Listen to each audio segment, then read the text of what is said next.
Il-familja ta' Nicolette Gershi trid li l-inkjesta indipendenti brabta mal-qtil tagħha tkun waħda holistika magħmula b'mod wiesa' u sħiħ. Tal-intqal mill-familja stess wara laqgħa mal-Ministri Jonathan Attard, Byron Camilleri u Michael Falzon bl-avukati tal-familja jisħqu illi il-laqgħa kienet waħda pożittiva bil-Gvern mhux jeskludi li jwessa' termini tal-inkjesta msejħa mill-Ministru Falzon li sissa se tinvestiga biss l-aġir tal-FSWS. Madra kollu, it-tim legali li qed jirrappreżenta l-familja saħaq illi l-liġi tindika b'mod ċar illi Ministru jista' jsejjaħ inkjesta l-affarijiet li jaqgħu taħt ir-responsabilità tiegħu biss. Huwa l-Prim Ministru l-uniku wieħed li jista' jsejjaħ inkjesta l-iskop illi tixtieq il-familja ta' Gershi. Brabta madankollu staqsejna lil Lidja Abela illi fl-aħħar snin kemm il-darba indirizzat il-kwistjoni ta' violenza domestika. Abela tisħaq ma' Net News illi brabta ma' dan is-suġġett tagħmel kemm tagħmel qatt m'huwa biżżejjed.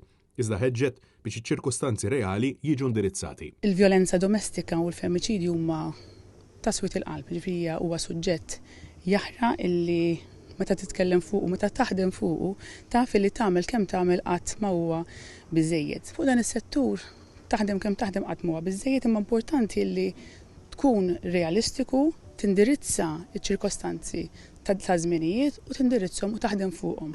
Tagħmel regolamenti li jindirizzawhom u dak li qiegħed isir. Intant, mistoqsija li ma' raġuni l-Prim Ministru Robert Abela għadu ma sejjaħx inkjesta indipendenti biex jilqa' l-appelli tal-familja ta' Nicolette Gershi illi nqatlet se tinqas minn 3 ġimgħat fi residenza tagħha Lidja Abela qalet illi hi mhix il-Prim Ministru. Legalment il-Prim Ministru din irid isejjaħ għalfejn s'issa xejn. Għalhekk jiena m'iniex il-Prim Ministru, aħna smajna lill-Ministru Michael Falzon illi qiegħed saret inkjesta wkoll min-naħa tiegħu u anke twaqqaf kumitat.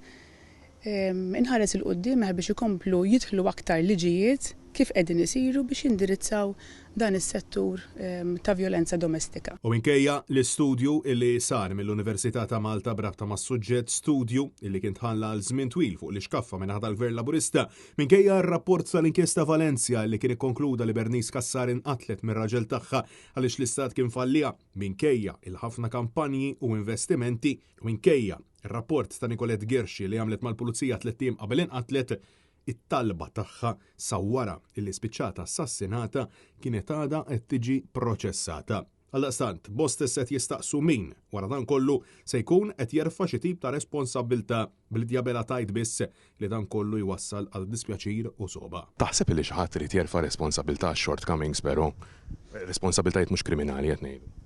Naħseb aktar minn hekk huwa importanti kif diġà għadlek Francesco illi inkomplu naħdmu għaliex hekk hux min jerfa' responsabbiltà jekk jiddispjaċik bla dubju, ġifieri meta tisma' każ bħal dan jaqbdek swit il-qalb. Francesco Catania, Net News.